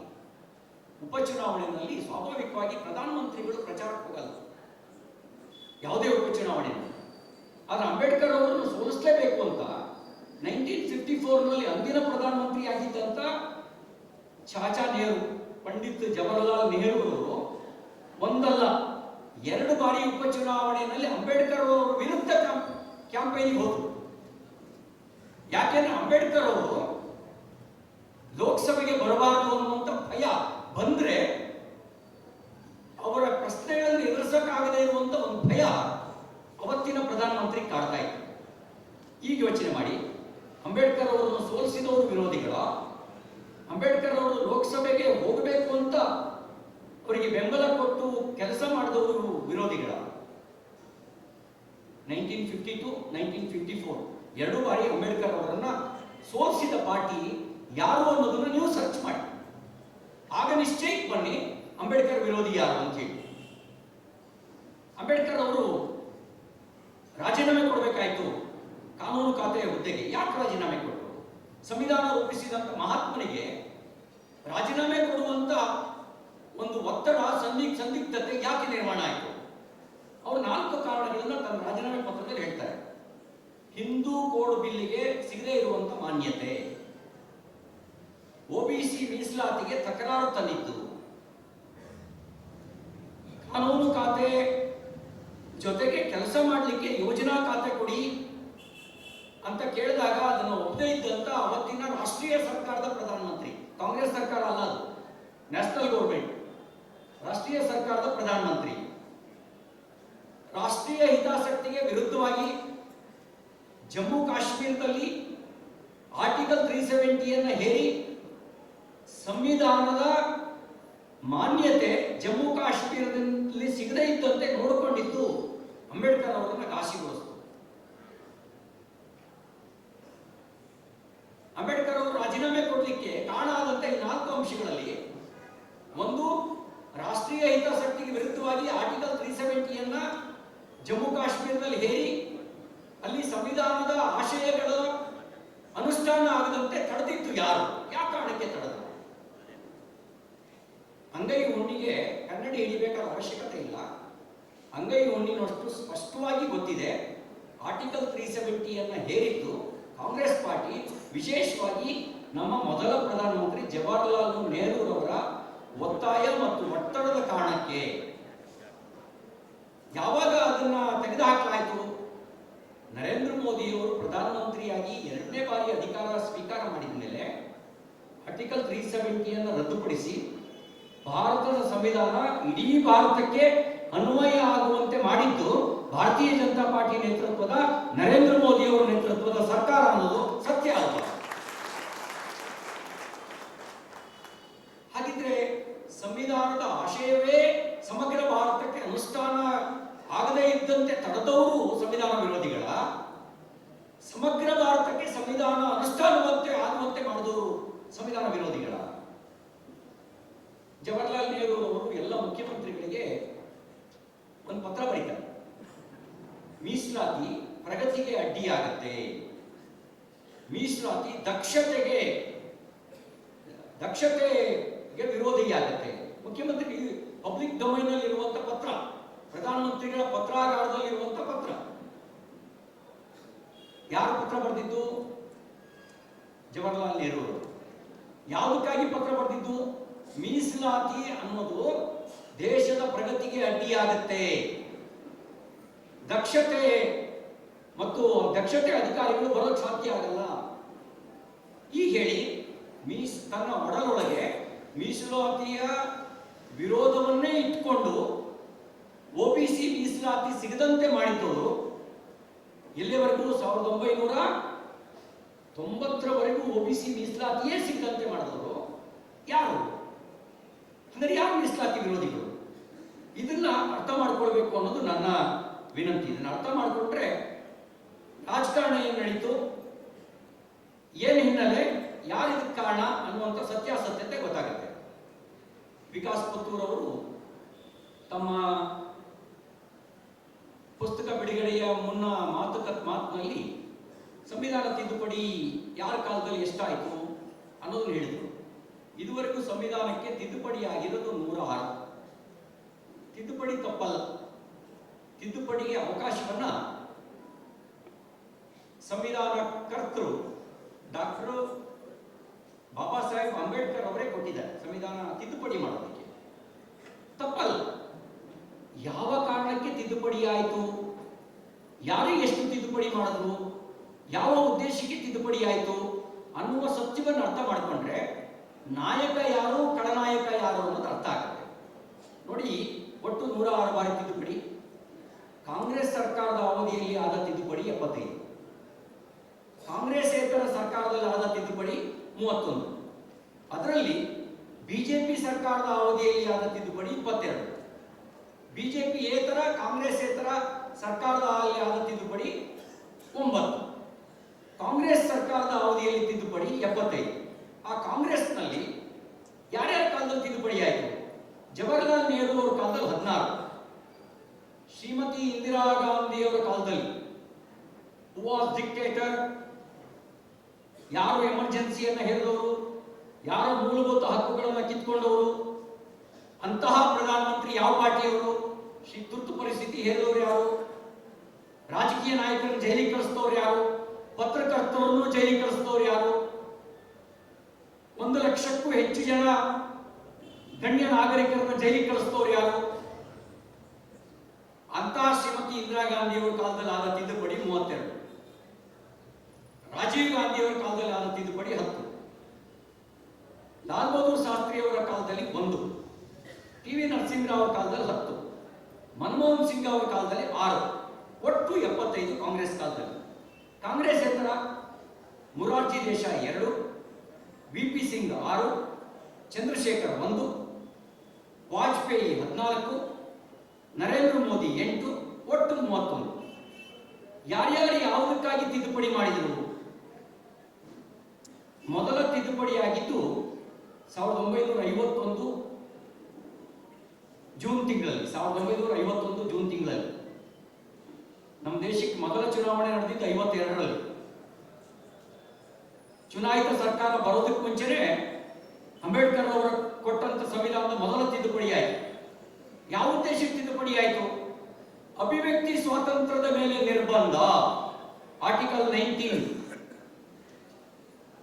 ಅಂದ್ರೆ reasonable restriction on freedom of speech. ಅಭಿವ್ಯಕ್ತಿ ಸ್ವಾತಂತ್ರ್ಯದ ಮೇಲೆ ನಿರ್ಬಂಧ ಹೇರೋದಕ್ಕೆ ಮೊದಲ ತಿದ್ದುಪಡಿ. ಯಾಕೆ ಅಂದ್ರೆ ನೆಹರೂರವರಿಗೆ ಪ್ರಬಲ ವಿರೋಧಿಗಳಿಲ್ಲದೆ ಇದ್ದ ಕಾಲದಲ್ಲೂ ಕೂಡ ಟೀಕೆಯನ್ನು ಸಹಿಸುವ, ಪ್ರಶ್ನಿಸುವುದನ್ನ ಸಹಿಸುವ ಮನಸ್ಥಿತಿ ಇರಲಿಲ್ಲ. ಅದಕ್ಕೆ ಅಭಿವ್ಯಕ್ತಿ ಸ್ವಾತಂತ್ರ್ಯದ ಮೇಲೆ ನಿರ್ಬಂಧ ಹೇರೋದಕ್ಕೆ ಮೊದಲ ತಿದ್ದುಪಡಿ ಆಯಿತು. ಶ್ರೀಮತಿ ಇಂದಿರಾ ಗಾಂಧಿ ಅವರ ಕಾಲದಲ್ಲಿ ಅತಿರೇಕದ ತಿದ್ದುಪಡಿಗಳು ನಡೆದವು. 1912 ಜೂನ್ 12 1975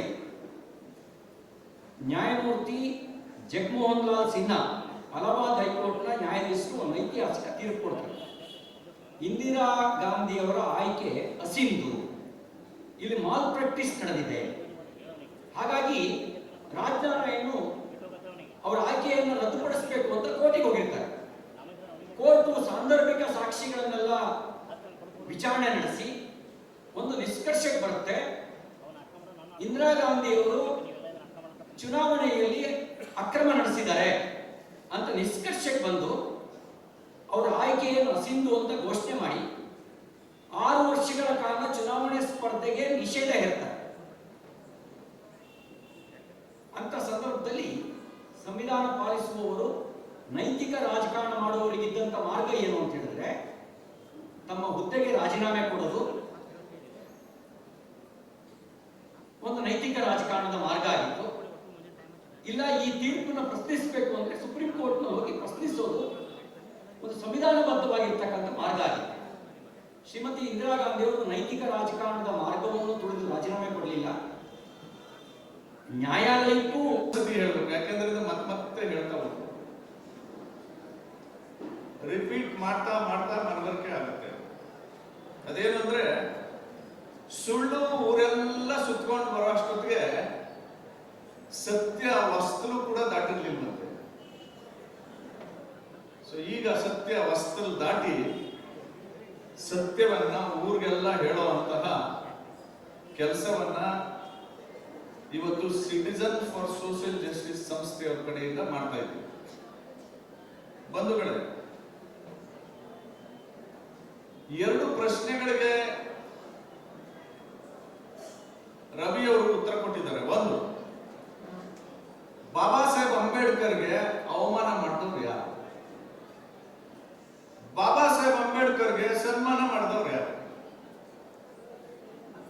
ಈ ಪ್ರಶ್ನೆಗೆ ಉತ್ತರ ಕೊಟ್ಟಿದ್ದಾರೆ. ಎರಡನೇದು, ಭಾರತದ ಸಂವಿಧಾನವನ್ನ ಬದಲಾಯಿಸಿದ್ಯಾರು, ಸಂವಿಧಾನವನ್ನ ಬಲಪಡಿಸಿದ್ಯಾರು? ಈ ಎರಡೂ ಪ್ರಶ್ನೆಗಳು ಉತ್ತರ ಕೊಟ್ಟಿದ್ದಾರೆ. ಮೊದಲನೇ ಪ್ರಶ್ನೆಗೆ ಒಂಚೂರು ಹೇಳಬೇಕು, ಯಾಕೆಂದ್ರೆ ಇದು ಎಮೋಷನಲ್ ಫ್ಯಾಕ್ಟರ್. ಬಾಬಾ ಸಾಹೇಬ್ ಅಂಬೇಡ್ಕರ್ ಅವರು ವಿಶೇಷವಾಗಿ ಶೋಷಿತ ವರ್ಗಗಳಿಗೆ ಒಂದು ಭಾವನಾತ್ಮಕ ವಿಚಾರ. ಇನ್ನೂ ಒಂದು ಹೇಳ್ತೀನಿ, ಬಾಬಾ ಸಾಹೇಬ್ ಅಂಬೇಡ್ಕರ್ ಒಂದು ಫ್ಯಾಷನ್ ನಮಗೆ, ಕಾಂಗ್ರೆಸ್ನವ್ರಿಗೆ ಫ್ಯಾಷನ್ ಅಲ್ಲ. ಕಾಂಗ್ರೆಸ್ನವ್ರಿಗೆ ವೋಟ್ ತಗೊಳ್ಳುವಂತಹ ಮಾರ್ಗ. ಬಟ್ ನಮಗೆ ಶೋಷಿತ ವರ್ಗಗಳಿಗೆ Baba Saheb Ambedkar is a fashion.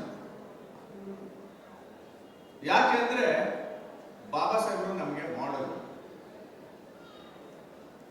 ಅವ್ರ ತರ ಇರ್ಬೇಕು, ನಾನು ಅವ್ರ ತರ ಓದ್ಬೇಕು, ಅವ್ರ ರೀತಿ ದೇಶ ಸೇವೆ ಮಾಡಬೇಕು ಅನ್ನುವಂತಹ ಉತ್ಕಟ ಆಸೆ ಶೋಷಿತ ವರ್ಗಗಳ ಒಳಗಡೆ ಹುಟ್ಟುತ್ತದೆ ಅಂತಂದ್ರೆ ಅದಕ್ಕೆ ಬಾಬಾ ಸಾಹೇಬರು ನಮಗೆ model. Therefore, Dr. Ambedkar is a fashion for us. ಪ್ರಾಥಮಿಕ ಶಾಲೆಗಳಲ್ಲಿ ನೀವು ಗಮನಿಸಿ, ಫ್ಯಾಷನ್ ಶೋ ನಿಮ್ಮ ಮಕ್ಕಳನ್ನ ಕಳಿಸಿ ಅಂತಂದ್ರೆ SC ST OBC ಸಮುದಾಯದವರು ಹೆಂಗ್ ಡ್ರೆಸ್ ಮಾಡಿ ಕಳಿಸ್ತಾರೆ ಮಗುಗೆ ಅಥವಾ ಮಗಳಿಗೆ. ಇಲ್ಲಿ ನ್ಯಾಯವಾದಿಗಳು, LLB ವಿದ್ಯಾರ್ಥಿಗಳು ಕೋಟ್ ಹಾಕೊಂಡು ಸಂವಿಧಾನ ಬದಲಾಯಿಸಿದ್ದು ಯಾರು ಅಂತ ಪುಸ್ತಕ ಎತ್ಕೊಂಡು ಬಂದ್ರಲ್ಲ, ಅದೇನು ಅಂದ್ರೆ that is the symbol of Baba Saheb Ambedkar. Therefore, Dr. Ambedkar is a fashion for us. ನಾನು ಡಿಸ್ಪ್ಯೂಟ್ ಮಾಡಲ್ಲ. ಎರಡನೇದು, ಡಾಕ್ಟರ್ ಅಂಬೇಡ್ಕರ್ ನಮಗೆ ಎಮೋಷನಲ್ ಕೂಡ, ಭಾವನಾತ್ಮಕ ವಿಚಾರ. ಬಾಬಾ ಸಾಹೇಬ್ಗೆ ಅಪಚಾರ ಆದ್ರೆ ಅದು ಯಾರೇ ಮಾಡ್ಲಿ, ಅಪಚಾರ ಆದ್ರೆ ನಮಗೆ ಅಪಚಾರ ಆಯ್ತು ಅಂತ ಫೀಲ್ ಮಾಡ್ತೀವಿ.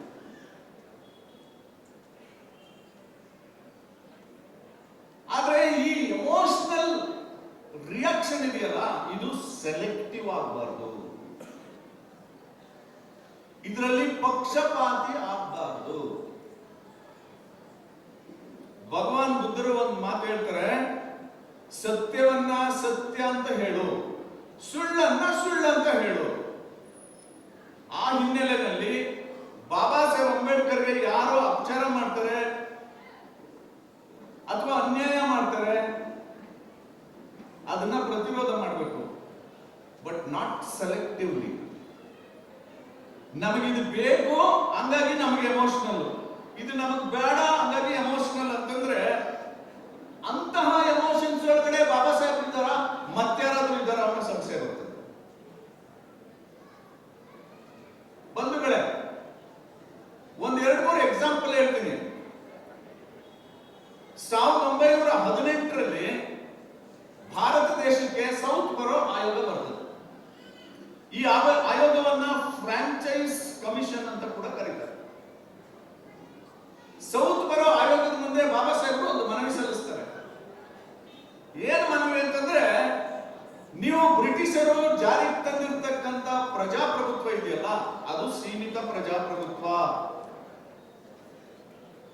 Whatever the democracy introduced by Britishers in 1900 Act, Minto Morley reforms ಅಲ್ಲಿ ಏನ್ ಪ್ರಜಾಪ್ರಭುತ್ವವನ್ನ ನೀವು ತಂದಿದ್ದೀರಿ ಅದು ಸೀಮಿತ ಪ್ರಜಾಪ್ರಭುತ್ವ.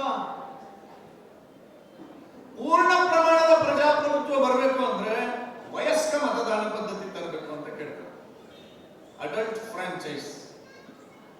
ಇವತ್ತೇನೋ 18 ವರ್ಷ ವಯಸ್ಸಾದವರಿಗೆ ವೋಟ್ ಮಾಡೋ ಅಧಿಕಾರ ಕೊಟ್ಟಿದೆ ಸಂವಿಧಾನ. ಇದನ್ನ ಭಾರತದ ರಾಜಕಾರಣದಲ್ಲಿ ಮೊಟ್ಟ ಮೊದಲು ಕೇಳಿದ್ದು ಗಾಂಧಿ ಅಲ್ಲ, ನೆಹರು ಅಲ್ಲ, ಕಾಂಗ್ರೆಸ್ ಅಲ್ಲ, ಅದು ಬಾಬಾ ಸಾಹೇಬ್ ಅಂಬೇಡ್ಕರ್.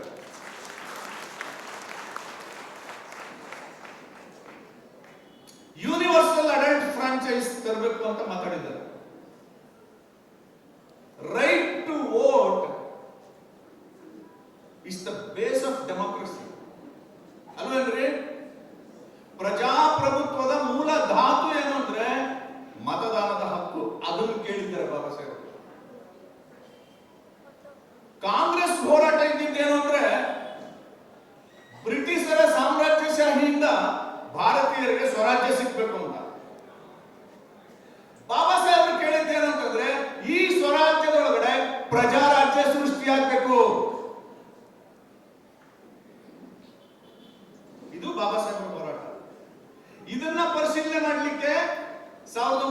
28ರಲ್ಲಿ ಸೈಮನ್ ಕಮಿಷನ್ ಬರ್ತದೆ.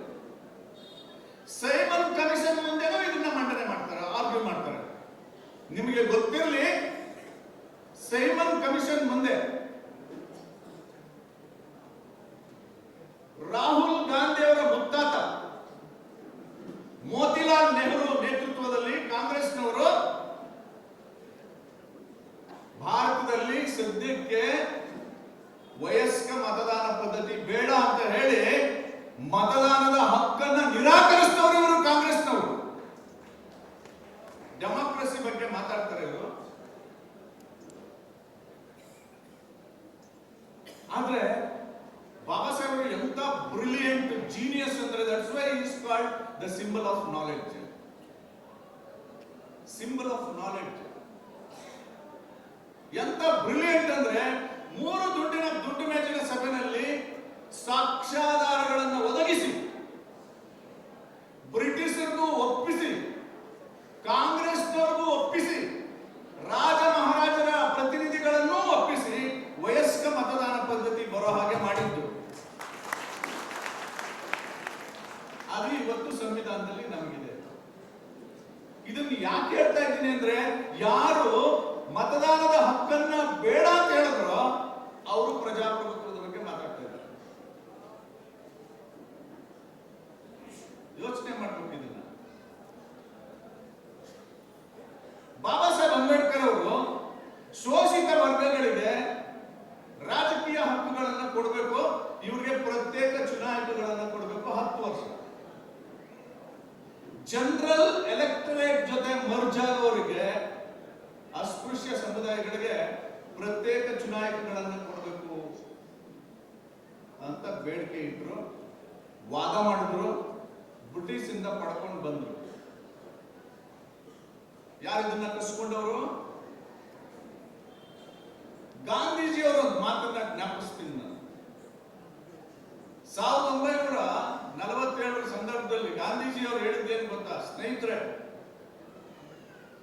ನಾವು ಸುಮ್ಮನೆ ಎವಿಡೆನ್ಸ್ ಇಲ್ಲ ನ್ಯಾಯವಾದಿಗಳನ್ನ ಕೂರಿಸಿಕೊಂಡು ಸಾಕ್ಷಿ ಇಲ್ಲದೆ ಮಾತಾಡಲ್ಲ ನಾವು. ಏನ್ ಹೇಳಿದ್ರು ಮಹಾತ್ಮ ಗಾಂಧೀಜಿ? ಭಾರತ ಪಾಕಿಸ್ತಾನ ವಿಭಜನೆ ಆಗೋದಾದ್ರೆ ನನ್ನ ಹೆಣದ ಮೇಲೆ ಆಗ್ಬೇಕು ಅಂತ ಹೇಳಿದ್ರು. ಅವರು ಬದುಕಿರುವಾಗಲೇ ಭಾರತ ಪಾಕಿಸ್ತಾನ ವಿಭಜನೆ ಆಗಬೇಕು. ಅದೇ ಸಾವಿರಾರು ವರ್ಷಗಳಿಂದ ಪ್ರಾಣಿಗಳಿಗಿಂತ ಪಶುಗಳಿಗಿಂತ ಕೀಳಾಗಿ ಬದುಕ್ತಿದ್ದಂತ ಸಮುದಾಯನ ಎದ್ದು ನಿಲ್ಲಿಸಲಿಕ್ಕೆ ರಾಜಕೀಯವಾಗಿ ಬಾಬಾ ಸಾಹೇಬರು ಪ್ರತ್ಯೇಕ ಚುನಾಯಿತಿಗಳನ್ನ ಗೆದ್ದುಕೊಂಡು ಬಂದ್ರೆ ಅದನ್ನ ಕಿತ್ಕೊಳ್ಳಿಕ್ಕೆ ಕಾಂಗ್ರೆಸ್ನವರು ಗಾಂಧಿ ನೇತೃತ್ವದಲ್ಲಿ ಆಮರಣ ಅಂತ ಉಪವಾಸ ಮಾಡಿದ್ರು.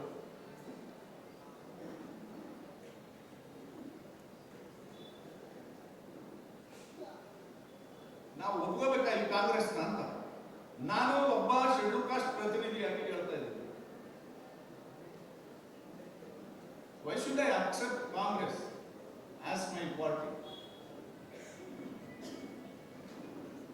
ಕಸ್ಕೊಂಡ್ಬಿಟ್ರು, ಸಿಕ್ಲಿಲ್ಲ. ಮೀಸಲು ಕ್ಷೇತ್ರಗಳು ಬಂತು ನಮಗೆ. 3ನೇ ಹಂತ ಏನು ಅಂತಂದ್ರೆ ಸಂವಿಧಾನ ರಚನಾ ಸಭೆ. ಸಂವಿಧಾನ ರಚನಾ ಸಭೆ ಅಂದ್ರೆ 1935ರ ಕಾಯ್ದೆನಲ್ಲಿ ಬಾಬಾ ಸಾಹೇಬ್ ಅಂಬೇಡ್ಕರ್ ಹೋರಾಟ ಮಾಡಿ ಏನೇನು ಹಕ್ಕುಗಳನ್ನ SC/ST ಗಳಿಗೆ ತಗೊಂಡು ಬಂದಿದ್ರು ಅದೆಲ್ಲವನ್ನ ಯಥಾವತ್ತಾಗಿ ಸಂವಿಧಾನದಲ್ಲಿ ಅಳವಡಿಸಬೇಕು. ಇದನ್ನ ಅಳವಡಿಸಬೇಕು ಅಂದ್ರೆ ಯಾರು ಹೋಗ್ಬೇಕು ಪಾರ್ಲಿಮೆಂಟ್ಗೆ? ಸಂವಿಧಾನ ರಚನಾ ಸಭೆಗೆ ಯಾರು ಹೋಗ್ಬೇಕು? ಬಾಬಾ ಸಾಹೇಬ್ ಅಂಬೇಡ್ಕರ್ ಹೋಗ್ಬೇಕು. ಆ ಚುನಾವಣೆಯಲ್ಲಿ ಪಿತೂರಿ ಮಾಡಿ ಬಾಬಾ ಸಾಹೇಬ್ರನ್ನ ಸೋಲಿಸ್ಬಿಟ್ರಲ್ಲ, ಇದು ಯಾಕೆ ನಮಗೆ ಎಮೋಷನಲ್ ಫ್ಯಾಕ್ಟರ್ ಆಗಲ್ಲ ಅಂತ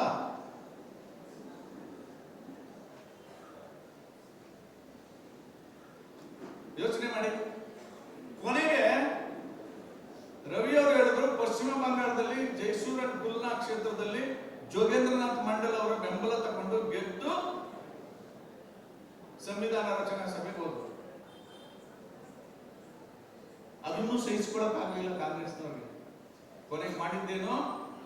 ಇಂಡಿಯಾ ಪಾಕಿಸ್ತಾನ ವಿಭಜನೆ ಆಗುವಾಗ ಹಿಂದೂಗಳ ಜನಸಂಖ್ಯೆ ಹೆಚ್ಚಿದ್ರೂ ಸಹ ಜೈಸೂರ್ ಕುಲ್ನಾ 2 ಕ್ಷೇತ್ರಗಳನ್ನ ಪಾಕಿಸ್ತಾನಕ್ಕೆ ಬಿಟ್ಟರು. ಎಲ್ಲೋಗ್ಬೇಕೀಗ ಬಾಬಾ ಸಾಹೇಬರು?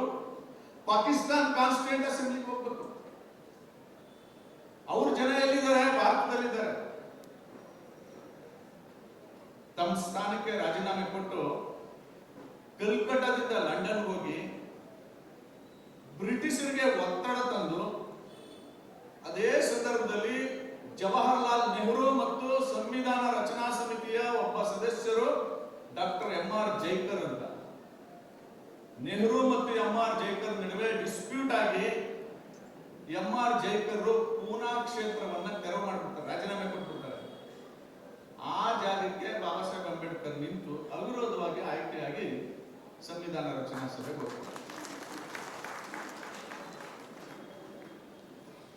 ಕಾಂಗ್ರೆಸ್ನವರು ಹೇಳ್ತಾರೆ ನಾವು ಕಳಿಸಿದ್ದು ಸಂವಿಧಾನ ರಚನಾ ಸಭೆಗೆ ಅಂತ. ಹಾಗಿದ್ಮೇಲೆ 46ರಲ್ಲಿ ಯಾಕೆ ಸೋಲಿಸಿದ್ದು? ಜೈಸೂರ್ ಕುಲ್ಲನ ಪಾಕಿಸ್ತಾನಕ್ಕೆ ಬಿಟ್ಟಿದ್ಯಾಕೆ?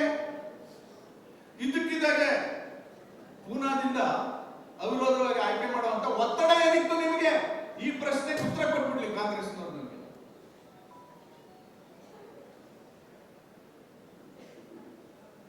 ಎರಡು ವರ್ಷ 11 ತಿಂಗಳು 17 ದಿನ 7 ಜನ ಡ್ರಾಫ್ಟಿಂಗ್ ಕಮಿಟಿ ಮೆಂಬರ್ಸ್, ಕರಡು ಸಮಿತಿ ಸದಸ್ಯರು, 5 ಜನ ಆಬ್ಸೆಂಟ್ ಆಗ್ತಾರೆ, ತೀರ್ಕೋತಾರೆ. ಒಬ್ಬರೇ ಏಕಾಂಗಿಯಾಗಿ ಭಾರತದ ಸಂವಿಧಾನವನ್ನು ಬರೆದಿದ್ದಾರೆ. ಇಡೀ ಜಗತ್ತೇ ಮೆಚ್ಚುವಂತಹ ಸಂವಿಧಾನವನ್ನ ನಮಗೆ ಕೊಟ್ಟಿದ್ದಾರೆ.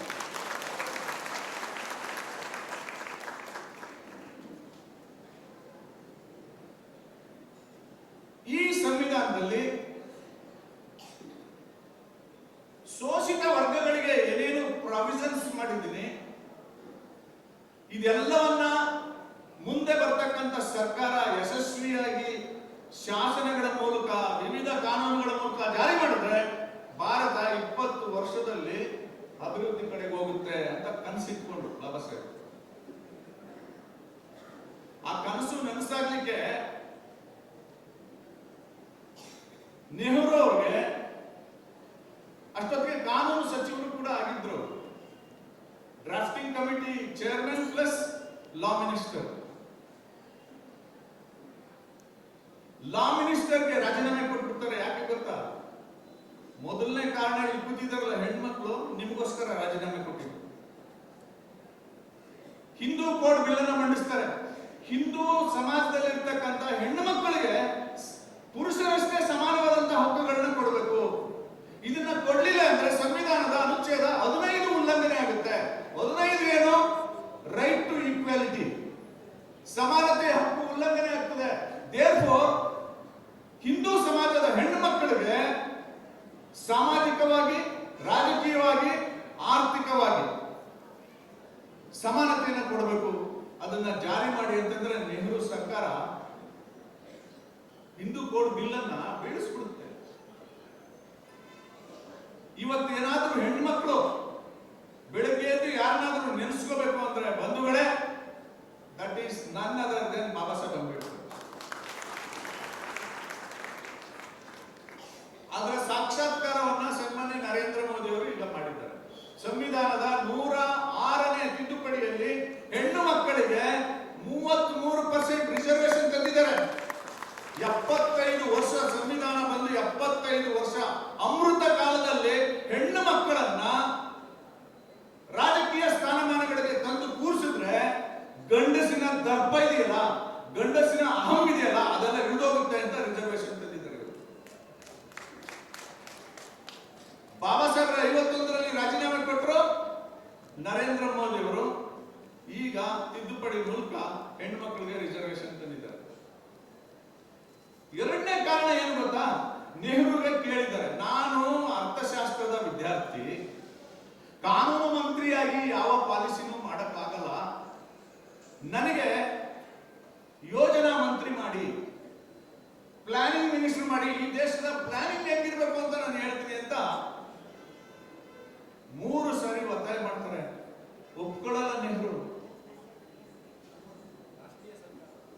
ಅದು ರಾಷ್ಟ್ರೀಯ ಸರ್ಕಾರ ಒಪ್ಕೊಂಡು ಮಾಡಬಹುದಾಗಿತ್ತು. ಬಾಬಾ ಸಾಹೇಬ್ ಏನಾದ್ರು ಅವತ್ತು ಯೋಜನಾ ಮಂತ್ರಿ ಆಗಿದ್ದಿದ್ರೆ ನಮ್ಮ ದೇಶ ಇವತ್ತು ಹಿಂಗೆ ಇರ್ತಿರ್ಲಿಲ್ಲ, ಬರೆದಿಟ್ಕೊಂಡು ಮಾಡಲಿಲ್ಲ.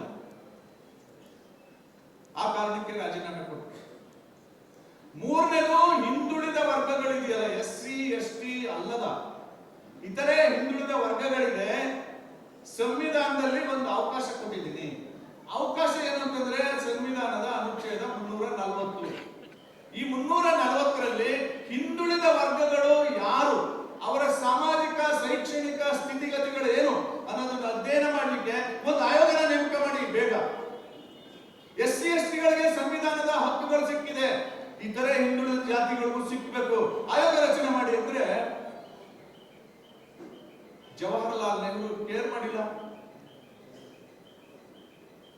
ಆ ಕಾರಣಕ್ಕೆ ರಾಜೀನಾಮೆ ಕೊಟ್ಟಿದ್ರು. ಬಂಧುಗಳೇ, ನಮಗೆ ಬಾಬಾ ಸಾಹೇಬರು ಎಮೋಷನಲ್ ಅಲ್ವಾ? ಬಾಬಾ ಸಾಹೇಬರಿಗೆ ಅಪಚಾರ ಆದ್ರೆ ಸಿಟ್ಟು ಬರ್ತದೆ, ನಮಗೆ ಬೀದಿಲಿ ನಿಂತ್ಕೋತೀವಿ. ನಾನು ಹೇಳ್ತೀನಿ, ಸೆಲೆಕ್ಟಿವ್ ಆಗಬೇಡಿ ಇದರಲ್ಲಿ. ನನ್ನ ಸಮಾಜದ ಬಂಧುಗಳಿಗೆ ನಾನು ಕೈ ಮುಗಿದು ಮನವಿ ಮಾಡ್ತೀನಿ, ಡೋಂಟ್ ಬಿ ಸೆಲೆಕ್ಟಿವ್.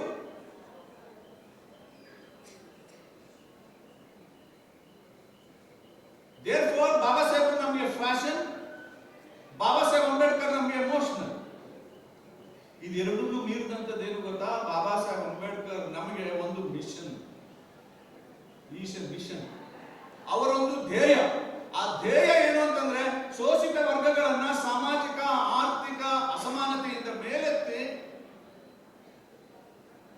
ಅವ್ರನ್ನ ಮೇನ್ ಸ್ಟ್ರೀಮಿಗೆ ತಂದು ಎಲ್ಲರೊಡೆಗೆ ಬದುಕನ್ನ ಕಟ್ಟಿಕೊಳ್ಳೋಂಗೆ ಮಾಡಿ ಅವರು ಗವರ್ನಿಂಗ್ ಕ್ಲಾಸ್ ಆಗಬೇಕು ಅಂತ ಆಸೆ ಪಟ್ಟಿದ್ರು. ಅದಕ್ಕೆ ಕಲ್ಲಾಕ್ದವ್ರು ಯಾರು ಗೊತ್ತಾ ಬಂಧುಗಳೇ? ಕಾಂಗ್ರೆಸ್ನವರು. ನಿಮಗೆ ಪ್ಲಾನಿಂಗ್ ಕಮಿಷನ್, ಯಾಕಂದ್ರೆ ನಾವು ಎಕ್ಸ್ಟೆಂಪೋ ಮಾತಾಡ್ತೀವಲ್ಲ, ಎಕ್ಸ್ಟೆಂಪೋ ಮಾತಾಡುವಾಗ ಬಿಜೆಪಿ ಅವರು ಇವ್ರ ತಲೆಗೆ ಏನ್ ಬರ್ತದೆ ಅದನ್ನ ಮಾತಾಡ್ತಾರೆ ಅನ್ನೋ ಅಂತದೊಂದು ಪರ್ಸೆಪ್ಷನ್, ರಾಂಗ್ ಪರ್ಸೆಪ್ಷನ್ ಇದೆ. ಅದಕ್ಕೆ ಪ್ಲಾನಿಂಗ್ ಕಮಿಷನ್ ರಿಪೋರ್ಟ್ ಇದೆ ನನ್ನ ಹತ್ರ, ನಾನು ಓದ್ತೀನಿ, ಕೇಳಿಸ್ಕೊಳ್ಳಿ.